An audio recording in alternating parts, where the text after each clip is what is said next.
mvuga umunsi napasuye ngaha umunsi nahejeje ikiringo canje je ndafise iyo nzoca kandi nzoca nitwa PDG sinzoba nkiri pe gusa hazoca haja kola kandi PDG urumva niho nzoba nkomeye PDG ubu ndi pe gusa PR ubu ndi PR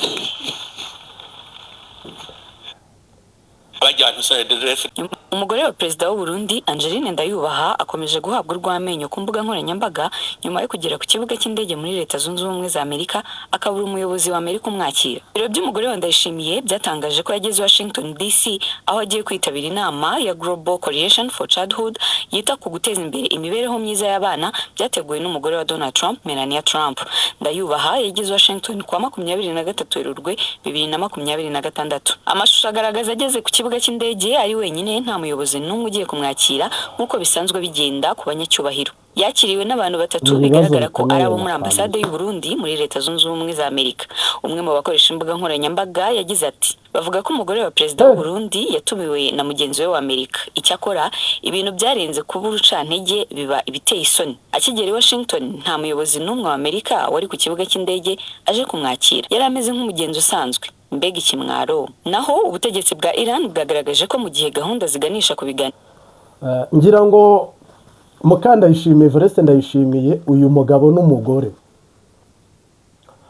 nuko umuntu abivuga ariko ababyumva barabyumva nanone nari kuvuga ko hari impamvu iyo ari yo yose. Uyu mumama Angelique Ndayishimiye cyangwa Ndayubaha Angelina n'umugabo wiwe Evariste Ndayishimiye bose uko ari babiri muze mureba kabo tureke ko Imana yamumaramaje kubera ko nabo badakunda igihugu banga abene gihugu. Mu busanzwe Imana ntabwo yari kujyana n'uyu mutambukanyi wa Evariste Ndayishimiye, ariko mu nkuru y'akababaro cyangwa se iteye agahinda cyangwa se ibabaje nukuba wahaguruka uri muka perezida wagera Washington murebe ibirometero bihari hakabura na minisitiri w'ububanyi n'amahanga ukiyakira ukisiga ukisanga uri umushyitsi uri n'umusawa bamufashe nk'umugenzi usanzwe. Jewe umengo aba bantu hari ikibazo gikomeye cyane mu mitwe yabo. None ushobora guhaguruka utazi ko umuntu agukunda cyangwa akwanga. Ushobora kugenda mu bintu by'imikino uri umugore w'igihugu, ariko sori gato wumve umugabo wiwe nawe Ndayishimiye. Umunsi nahejeje ikiringo canje je ndafise iyo nzoca kandi nzoca nitwa PDG sinzoba nkiri pe gusa hazoca haja kola kandi PDG ngaho nyumva niho nzoba nkomeye PDG ubu ndi pe gusa PR ubu ndi PR ubu ndiko ndiyororera udukwavu mubona ejo nka umumiliyardere. Aba bantu ngira ngo bagize ikibazo cy'ihungabana hari ry'ubukene n'icyubahiro, ibyo bifuzaga si byahari babonye cyangwa se ntibaranabibona. Perezida Ndayishimiye utanyuzwe nuko yabaye perezida ngo anyurwe n'icyubahiro abarundi bamuhaye, we akaba ari kuvuga ngo ikintu ategereje ikintu arindiriye nuko bazamwongera igarade ya nyuma ngo y'ikiringo cye giheze ngo ahazajya ngo arimo arorora inkwavu. Perezida w'u Burundi afite ubwoba ko hari ubutabera bushobora kumubaza amafaranga menshi afite aho yayakuye, agakereye imishinga yavuga ngo mumenye ko nayakuye mu nkwavu. Perezida w'u Burundi unanirwa kwihaya ngo avuga ati abarundi bazashimira inganda nabagejejeho, bazashimira amabarabara nabazaniye, bazashimira igitoro nabahaye, bazashimira umuyaga nkuba. Wowe ikikuraje ishinga no kuba PTG ngo ni PTG ni perezida PTG PPP perezida double perezida w'u Burundi rero umengo yibwira ko yaba ayoboye abana. muze muvuge ngo yakuye ngo muje kuraba iyororero ryanje ry'inkwavu, ngo muje kuraba je ivyo nkora, ejo mubonye ndi umumiliyardere ntimuze muvuge beho chiffre d'affaires burya sindayifise, muraza murabe imigambi yanje niho muzoca mubona ingene abantu batunga. Itunga ntiriri mu gukorera leta. Ntabwo nataye inzira, harimo abantu banyandikiye ngo pasiteri kuri dusigurira biriya na biriya, uri kuvuga inkuru zitandukanye, eske uri mu rutonde? Nitwa Prophète General Marite, ndi mu rutonde birenze nuko uri kubivuga. Perezida Neva niwe ushigaje kubogozwa nkuko yabogoje benshi. Perezida Neva n'umutambukanyi wiwe niwe duhanze Yesu Kristo amaso amwatsiki igihugu cyitwa Burundi. Ubu tutegerezanyije amatsiko ukuboko gukuruta andi maboko yose kugiye gukuraho ubutegetsi bw'u Burundi bwisha bene gihugu bukabababaza. Dutegereje Kristo ugiye kubohora imbonerakure. Cyane rwose kereka binangiye imitima. Rero mu Burundi ibyo tubitegerezanyije amatsiko, kandi mbwira abantu bakurikira Imbabazi TV gatatu, ntabwo genda umukristo uri mu gatsiko kabadakata hasi kabatapera kabariya kaba oya, ngenda umukristo ubohotse wumva amakuru, ushobora no kumva ibya politike, ikibi ni kinyoma n'uburiganya, ariko genda umukristo wemerewe kumva amakuru, wemerewe kumenya muri politiki bihabera, wemerewe gutangaza icyo numva ariko nkagitangaza mu kuri no mu mwemo. Rero ni karibu rwose, buno tugiye kujya ducishaho ibiganiro bitandukanye cyangwa se analize cyangwa se ubusesenguzi, nujya ugira umwanya ujya ukandaho, ariko ikizi gihagarariye ibyo byose ni iki ngiki, ni iyi misiyo Yesu yampaye. Ariko niba uyu munsi ndi kuvuga inti kandyoherwe nanjye mvuga ibyo muri Israel cyangwa mvuga ibyo muri Amerika, sava mpfa kuba mbivuze mu buryo ntabangamiye ubugingo bwanjye cyangwa bwawe cyangwa n'ubwundi, ariko ndabyemerewe rwose, kandi namwe ndashimiye ko muntahuye. Hano rero navuga ngo mwese mutegerezanyije amatsiko ubuhanuzi General Marite yahanuye bwo gukuraho perezida w'u Burundi n'umupfasoni wiwe, ndetse by'umwihariko umugambwe CNDD-FDD n'agatsiko kawe kakavaho 100%. Ubwo rero urantunga twese, nubwo navuga biriya nkanavuga biriya nkanagaragaza biriya, targeted ni yayindi, ni mujisho, nta guca ku ruhande, nta kwibeshya, nta no kuyoba. Salute, ndagushimiye. Rero reka tubandanye mu difise bashe ugasanga ko yimviruko n'abantu murajana mu ndege, uze wumva avuze ngo duha ikibuga cy'indege nk'iki, hashitse nko mu kibuga cy'indege cya Qatar, ugacubaza iti iwanyu muva yaja muri bangahe, kimaziki ukazona avuze ngo drayima ngo urudege wico ruduha mu Burundi, naho n'abantu ijana bavayaja mu Burundi ku munsi. PTG sinzi ko mbivuze neza. Perezida w'u Burundi nakwambia afite ikibazo gikomeye. Perezida w'u Burundi afise ingorane, kandi mu mutwe wiwe, mu bwenge bwiwe. Sinzi ko, ndabizi ko muntu cyangwa muri bumbwire nabi, ariko nyakubahwa Vedaste Ndayishimiye urafise ingorane. Ntushaka guhagarara imbere y'abene gihugu utagaburiye, utambitse, igihugu utarwaniye, igihugu utahaye ibarabara, igihugu kitagira taxi ihendutse, kidafite ubuzima buhendutse, igihugu kiri mu bukene, kiri mu buribwe, igihugu kitagira ubutabera, igihugu kirimo akavuyo, akajagari, kandi ari wowe nyirabayazana w'ibyo bintu. Koko izi mbonerakure zirarengana, nabo bandi bose bararengana. Mu busanzwe urutonde rushyirwaho n'umuntu uri kurivura cyane rwose. Buri imbonerakure ibyo zikora bibi byose Evariste Ndayishimiye ni ugomba kubibazwa, niwe nandikuriyo. Niba atinyuka akavuga ngo mu Burundi nta n'abantu 100 bavoyaje, ubwo iby'indege ntibikenewe. Niba atinyuka akavuga ngo mu Burundi nta ndege nziza ihakenewe, Kamemu nawe nta niyagira, bivuze ko mu Burundi n'uwazana icyo cyiyumviro bagira ngo uje kubatembagaza cyangwa guhirika ubutegetsi, ngo ikibuga cyiza ntigikenewe. Urumva iterambere ryagutse nta ryemera, nta rishaka, nta narishyigikiye, ngo ruciri ngo rajwe ishinga n'ibitoro. None gashe ibyo nere kubigarukaho.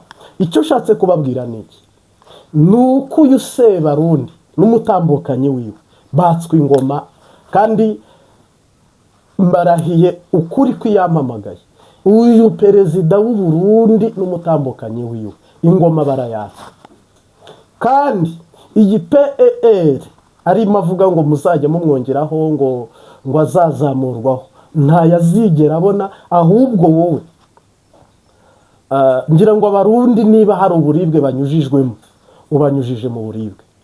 Icyambere, diplomasi mu bubanyi n'amakungu yarapfuye. Cya kabiri, mu Burundi reba abantu bari mu mpimba, wewe warekuye ugatanga ikigongo, ariko hakabura ubasohora. Wowe urahanzwe nta jambo ufise, kuko ufise ibihangange bigera ku 100 bigutwara. Ingorane ikomeye cyane. Perezida w'u Burundi yubakiye mu bwoba bw'ibyo adashobora, yirukanye abantu ngo nabazanye ni babi, u Burundi bwose ngo bariyo bose ni babi. Ariko n'Imana yabwiye Eliya ngo hari 7,000 bitapfukamiye bayari. None perezida w'u Burundi yahuye n'iyihe ngorane? Yahuye mu mutwe n'ikihe kibazo? Umvirize. Wewe ugurishira ukiza gupfuza zade mu mutwe, abari ampoliticien n'est pas aride ategeza kubona les besoins, akamenya ati nta muntu abikorera rimwe, ugenda etape par etape. Ntuze rufira vuze ngo igitoro be n'amadevize nivyo bimuraje shinga, ho mu mutwe nivyo bimuraje shinga. Mugo mwene gihugu hariya ibuhiga arafise ikindi kimuraje shinga, ugasanga miliyoni 10 na 2 muri iki gihugu ibikuraje shinga sivyo bimuraje shinga. No problème que vous avez. None umwene gihugu waho ngaho ruguru ruciriwe si umwene gihugu? Erega bose n'abarundi nawe ni umurundi. Ariko Ndayishimiye afite ikibazo ngira ngo mu mitekerereze cyangwa se muri serve, ngira ngo ntabwo ari sawa. Ngira ngo hano hari minisitiri cyangwa se umushikiranganje wanyandikiye imbogisi asaba ko mutabariza, ubwo nabyo sinabura kubicishamo cyangwa se kubishyiramo. Yitwa Jean Claude Nzobaneza. Ngira ngo uyu nguyu Jean Claude Nzabaneza yahoraga akora mu gisata cyo kubaka cyangwa se inyubako, ariko bivugwa ko hari amabanga afungiwe. We muri raporo yambwiye ko amaze amezi arenga 3 muri documentation yarajejwe, kandi no kwifoto ngira ngo wamubonye yarafite ibintu ajejwe by'umugore wa Evariste Ndayishimiye nyene cyubahiro. No kuvuga rero ngira ngo uyu mupapa yabogojwe mu mabanga ye, haciyemo iminsi nanone bahita bamujyana mu rwego rw'iperereza. Aho rero ngira ngo mbwire ba Pacifique bahaguruke, bashima Manda bahaguruke, bamutabarize ko kubuzima bwe ntabwo bwifashe neza habe na gato, ari muri gereza y'umubabaro cyangwa se y'agahinda. Jean Claude Nzobaneza yari yagenwe kuba umushikiranganje ajejwe inyubako, uburaro bwuguruza ahantu n'ibintu kuwa 5 z'ukwa 8 2025, nyuma y'amezi 3 n'indwi 2 yaciye abogozwa mu mabanga kuwa 23 z'ukwa mbere 2026 Jean Claude Nzaboneza ego mumbabare rero ikirundi kugisoma nuko shoboye, ariko yanyandikiye imboga isarambira ngo musengere sabire n'abandi bamusengere, kandi ngo nkuko nasengeye Bunyoni Generali Arengiyome Bunyoni koko yarabimenye ko yarekuwe, yambwiye ngo musengere n'abandi bamusengere. Uyu mugabo rero ngira ngo nawe numwe wazamuwe cyane n'umuntu witwa Ndayubaha Angelique Ndayishimiye, ndetse cyane urabona kwa perezida yambwiye ko rimwe na rimwe bajya babafata bakabohereza no mu nka, kandi ari abajenerali ari abaministiri, bakabohereza kuvoma, bakabohereza gukora amasuku mu rugo kwa Evariste Ndayishimiye. Ubyitwayemo nabi egare kukurimbura cyangwa se kukwirukana cyangwa se ukabogozwa mu mabanga. Ni ukuvuga rero Ndayubaha Angelique uyu yari nk'umukozi we, hari iby'ubutare yarajejwe, hari iby'ibitoro yarajejwe, yambwiye utuntu twishi yenda tumwe na tumwe umuntu yavuga n'utundi atavuga, ariko ahanini afunzwe na Ndayubaha Angelique Ndayishimiye. Rero tugusabe nubwo wageze muri Amerika nawe yenda se bakasa naho bataguha icyubahiro, bagasa nkaho bagusuzuguye, bagasa nkaho witumiye, bigasa nkaho utazwi, bigasa nkaho utari mu ruhande cyangwa se utari muri kote nziza yo kuba nyine icubahiro, urumva neva wari kuvuga ati PER nawe nk'ibyo byose biri kubashyikira. Ni ukuvuga ngo uyu muryango cyangwa se iyi famiye ya Evariste Ndayishimiye na Ndayubaha Angelique Ndayishimiye nabo bagiye kubogozwa mu mabanga vuba cyane, ntabwo ibyo mbitindaho, nabo bagiye kubogozwa mu mabanga. Barundi kazi icyo mukitegure, bagiye kubogozwa mu mabanga kandi byihutirwa kandi irijasi. Navuga ngo uyu Jean Claude ni umupapa, nubwo yasabye ko tumusengera, yubashye CNDD-FDD, nawe yari umwe mu bantu badasanzwe muri CNDD-FDD, kandi gukora nabi byo nawe ubwe rwose arabyemera, ntabwo abihakana. Cyakora Yesu yaravuze ngo wihanye arababarirwa. No kuvuga igihugu cy'u Burundi kiri guca mu nzira navuga ahari y'umusaraba, cyangwa se igoye, cyangwa se iruhije, cyangwa se mbi ku rwego ntashobora kukubwira. None rero mugeze igihe namwe cyo kubogozwa nk'uko Imana yabivuze, nk'uko Imana yabigambiriye, nk'uko Imana yabitegetse. Ubu ni igihe cyo kugira ngo aba bantu babogozwe mu mabanga. Umwe yari umukuru w'igihugu, undi ari umutambukanyi wiwe, namwe uko muri babiri mugiye kubogozwa mu mabanga iyo kurongora igihugu cy'u Burundi, cyangwa se mugiye gutembagazwa. Uko ni ukuri, gusenyuka gukomeye, kurimbuka gukomeye.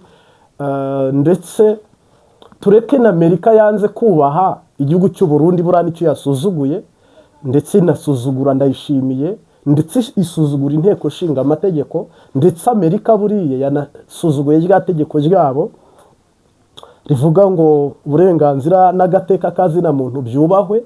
Niba perezida ava mu ndege, perezida kazi agahagarara ku kibuga cy'indege Washington, akabura umuntu umuha ikaze, umuha yambu, ngira ngo ahubwo ashobora kuba yahise ajya muri ambasade y'u Burundi muri Amerika. Bundi mu busanzwe nk'ibi iyo aba muri abantu bakomeye mu mutwe cyangwa se badafise ingorane n'imwe, mwakabaye muhamagaza ambasade wa Amerika muri Bujumbura kwa Ntare Rushashi, mukamwicaza mukamubaza ngo habaye iki, ko invitation twitabye ari Melania Trump wayitanze, kubera iki mwadusuzuguye kuri uru rwego.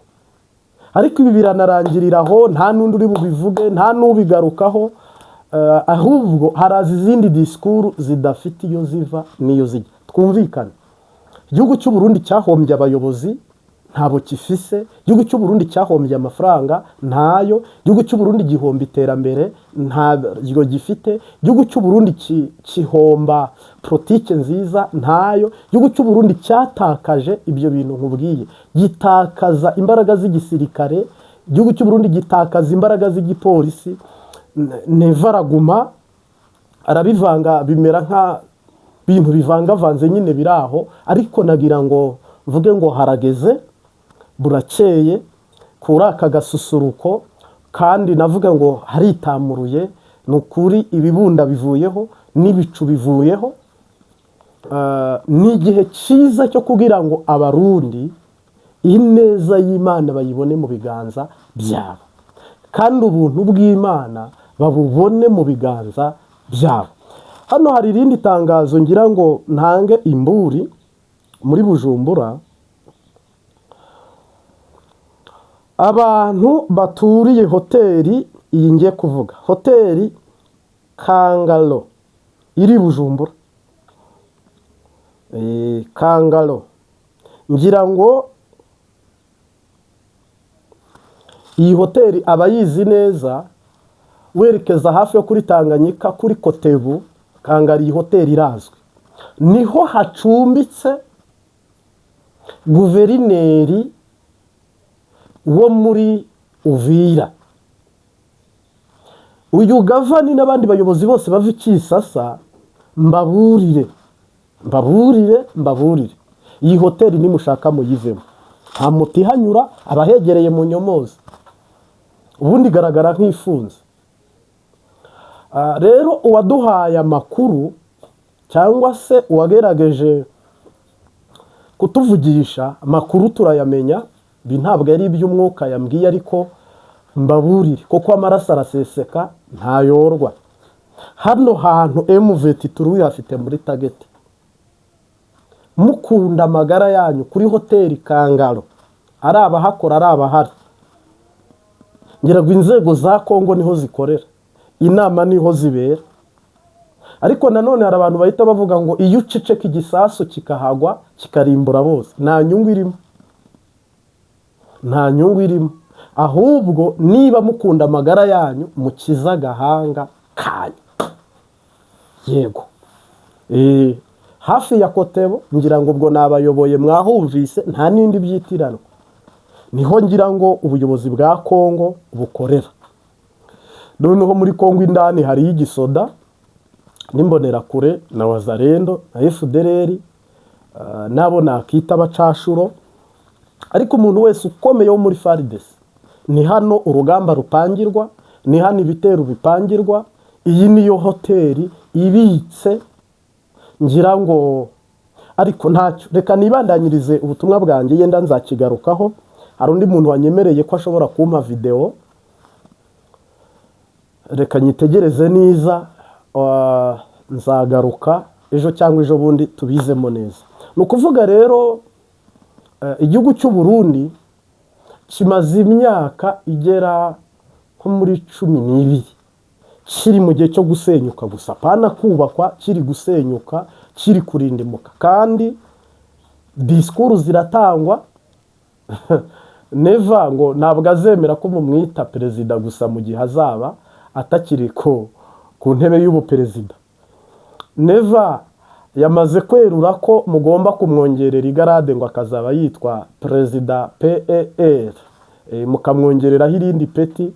Ntabwo nzi icyo kintu yavuze icyo azaba ashingiyeho, avuga ati Burundi nabugejeje aha, nabukuye aha, mbugeza aha, none mumpe iranke nkuru irenze kuba perezida. Asha cyakora no kwidigadiga umuntu agatwenga cyangwa se agaseka. Ni ukuvuga ngo igihugu cy'u Burundi uwakiguze cyangwa umwami wacu Yesu Kristo niwe ugiye guseruka, niwe ugiye kuboneka, abohora Burundi n'abarundi nk'uko ijambo ry'Imana ribivuga cyari rihamya. Abizera ubutumwa bwiza n'abemera ubuhanuzi, n'abemera ihishurirwa n'iyerekwa, n'abemera iby'Imana, aya makuru murayafite 5 kuri 5 cyangwa se 100 ku 100. ko hari impinduka Imana ibazaniye kandi mugomba kwakiriza amaboko yombi cyangwa se amaboko abiri. Imana ihabwe icyubahiro kubera ko Evariste Ndayishimiye we n'umutambukanyi wiwe donc aba basendi DDFDD igihugu ntabwo bakikiyobora nk'igihugu cyangwa ngo bagifate nk'igihugu, cyahindutse umugambwe, gihinduka amoko, gihinduka ishyaka, biza kurangira harimo akaga, ingorane cyangwa se amarira n'agahinda mu bene igihugu. Ngira ngo rero kurira kwararira umuntu bwa kimpundu zikavuga ntabwo abarundi aribo bahora barira cyangwa baganya cyangwa bataka, ahubwo igihe kirageze ngo abarundi nabo biroturuve bafite ukwera no kugororoka kw'Imana ya Aburahamu na Isake na Yakobo. Imana ishimwe cyane rero, amen. Icyamukanyikorerera amaganya yanjye yose, Yesu gaturiza Uwiteka. Amenya yuko ibyanjye byose ubitegekesha ubugwaneza n'ubwenge burutaho. Amenya yuko ibyanjye byose ubitegekesha ubugwaneza n'ubwenge burutaho. Kenshi ntinyibiri bubeho kahagarika umutima, Mwami ize kwizera guke. Icyama nkarorera rwose kwishingikiriza ku by'iyi si, ntakwizera wenyine. Icyama nkarorera rwose kwishingikiriza ku by'iyi si, ntakwizera wenyine. Nabuzwa n'iki kugisaba, nkajya nyisunga nkarikoreza ayo maganya yose. Kahumurizwa no kumenya yuko datugaburira inyoni azanyumvira nanjye. Kahumurizwa no kumenya yuko datugaburira inyoni azanyumvira nanjye. Nitwizere uko bikwiriye, umutima uhagaze ujugunya rwose amahoro yawo. Ariko inyoni n'uburabyo binyigisha ko umunsi ukwiriwe n'ibyago byawo gusa. Ariko inyoni n'uburabyo binyigisha ko umunsi ukwiriye n'ibyago byawo gusa. Kumenya ibyo nigishwa n'uburabyo n'inyoni mu cyiza mwishingikirizeho. Ngeza ushaka mushorera, nuko menye nkiri mu makuba amahoro adashira. Ngeza ushaka mushorera, nuko menye nkiri mu makuba amahoro adashira. nguhaye ikaze mu kiciro cya kabiri cy'ivugabutumwa. Iyi ni Imbabazi TV gatatu. Turagushimira, uri inshuti nziza y'akadasohoka, ku bitekerezo byawe byiza, kubana natwe no kugendana natwe. Imana iguhe kuragwa Kanani mu isi no mu ijuru. Imana ibigenze neza. Ngira ngo rero nk'uko bisanzwe uyu munsi ndavuga ku muntu witwa igisuma. Mu kinyarwanda bamwita igisambo, mu kirundi akitwa igisuma. Yesu rero yavuze ijambo rikomeye, abwira abantu ngo nzaza mbatunguye nk'uko umujura cyangwa umusuma atungura nyir'urugo cyangwa se nyir'inzu, uko niko na Kristo ngo azaza adutunguye. Nimvuga iryo jambo, umuntu yitegura ubwo mu buryo bubiri. Kwitegura mvuze n'ukwahe. Hari ukwitegura kwakira isezerano ukiri mu isi, ko kuri mu isi hari ibyasezeranwe tuzahabwa tukiri mu isi, hakaba ibyasezeranwe tuzahabwa tugeze mu ijuru. Hakaba rero ijuru rimwe tugomba kubaho hano mu isi, n'ijuru tugomba kubaho ducikanye isi, ahubwo tugiye mu ijuru. Niryo rage Imana yadusezeraniye. Noneho rero uwitegura n'urinda, Yesu abwira abantu ngo nzabatungura.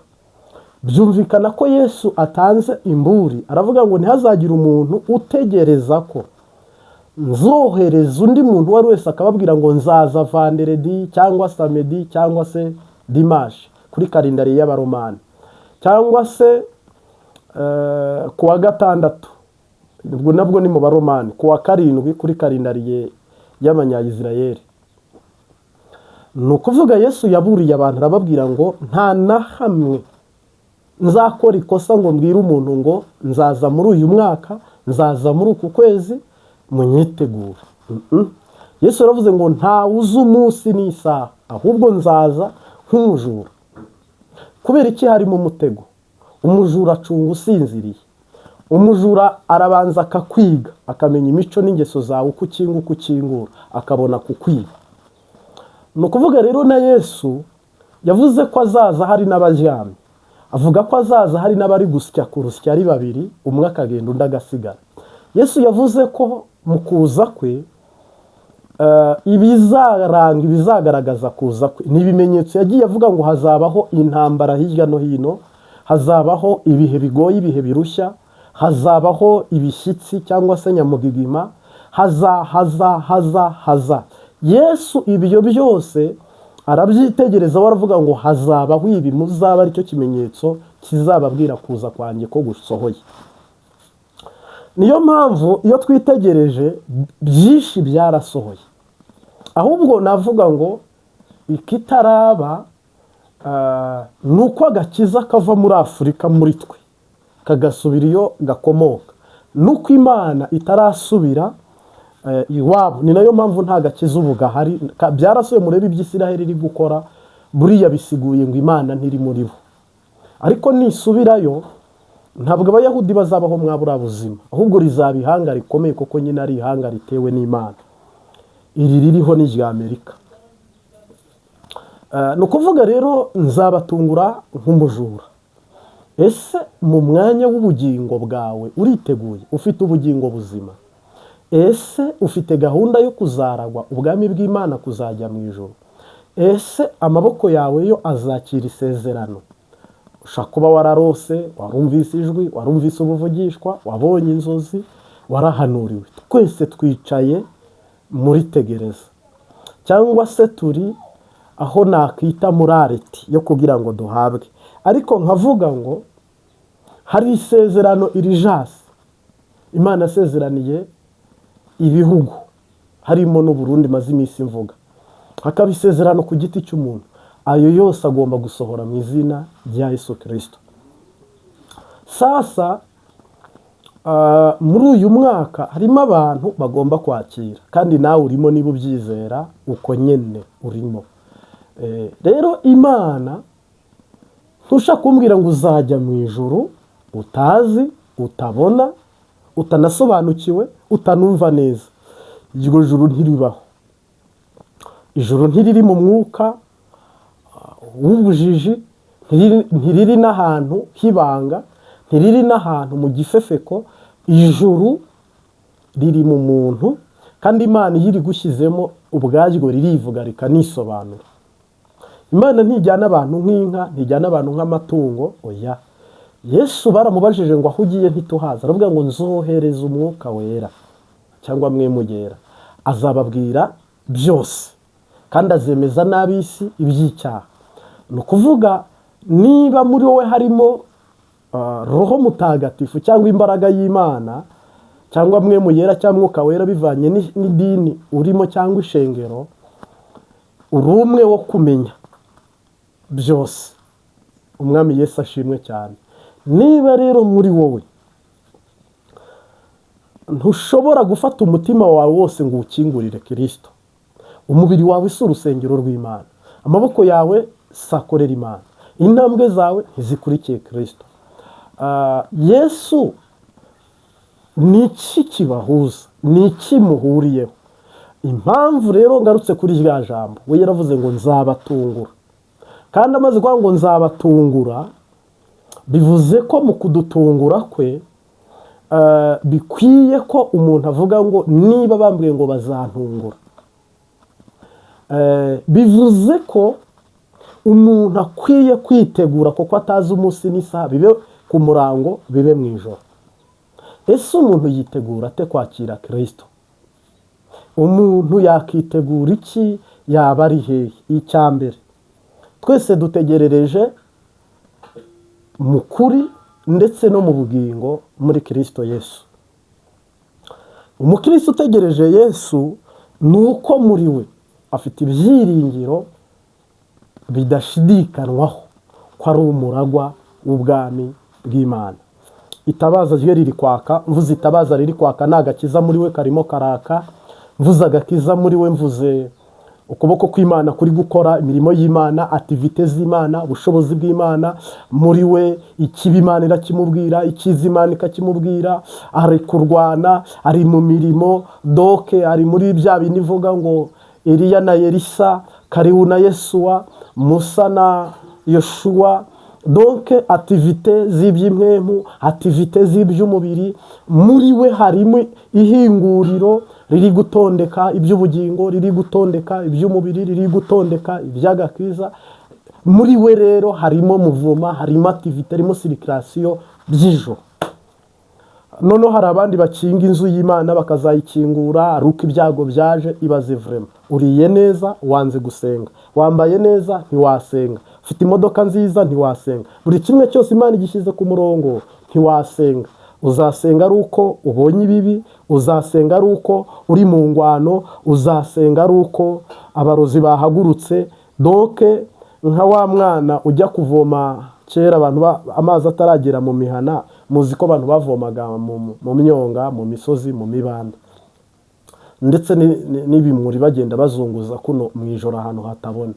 Wa mwana rero buri gihe hari umwana batuma uko bamukubise ikibaye cyose bakamubwira, bakamwibutsa. Hari n'undi muntu wibwiriza buri kimwe cyose. Jya mu bibwiriza rero, ntabwo dukizwa kubera ibibazo, nta nubwo tugwa kubera ibisubizo, ahubwo Imana iruta byose muri byose. Dukwiye gusenga atari uko intambara zaje, atari uko ibibazo bihari. Dukwiye kuririmba atari uko ibibazo bihari, atari uko intambara. Donc nawe ibaze uwo muntu ukunda uzaguha ijuru, uzajya kureba ari uko ugowe, uzajya kureba ari uko umerewe nabi, uzajya kureba ari uko warushye. Buse ubundi ubwo ni urukundo, ni za nkundo z'iki gihe. Ubwo umuntu agukundira amafaranga cyangwa isura, cyangwa akagukundira impano nk'iyi ifite, ariko mu busanzwe ubwo rukundo rukaba rudakunze ubugingo bwawe, akaba adakunze. Donc Yesu aravuze ngo ukunde mugenzi wawe nk'uko wikunda. Ni itegeko rikomeye mu mategeko Yesu yadushyiriyeho.